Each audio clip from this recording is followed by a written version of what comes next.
Hey there folks, Marlen Bourne here with Isaiah Industries, a manufacturer of specialty residential metal roofs. And today I'd like to take just a few moments to offer up some basic tips for installing our KasselWood shingles that are extremely important in making sure that you fully engage each and every shingle and properly secure them to the deck.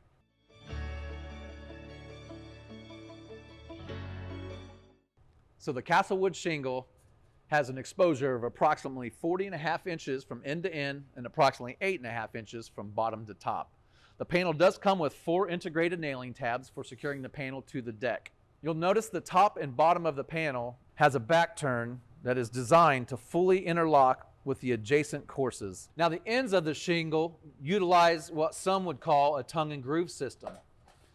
The left end being the tongue or the male side, male end, and the right end of the shingle being the female or the groove. The panels lock together with the tongue inserted into the groove.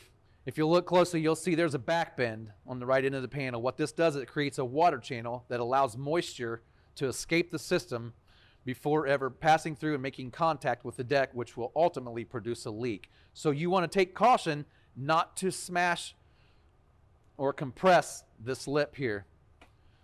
So when installing the system, you work from bottom up and left to right. When it comes time to install the panel, just slightly rotate the panel approximately 20 to 30 degrees. Insert the tongue into the groove, get it started. Push down on the bottom of the panel and start to rotate the shingle up. As you're rotating up, you're going to continue slipping the tongue into the groove while simultaneously fully engaging the bottom lock with the top lock of the adjacent course, locking it into place. If you have a rubber handled hammer, this is usually the best thing to use, and just use it to tap it up and fully engage the shingle. So once the shingle is fully engaged, you'll use screws or nails to fasten the panel to the deck using the 4 integrated tabs. Should you find yourself in a situation where you've had to cut the shingle and remove one of the nailing tabs, feel free to use one of these clips that are used to install your lineal parts. Well, thanks for watching, and I hope you found this video helpful.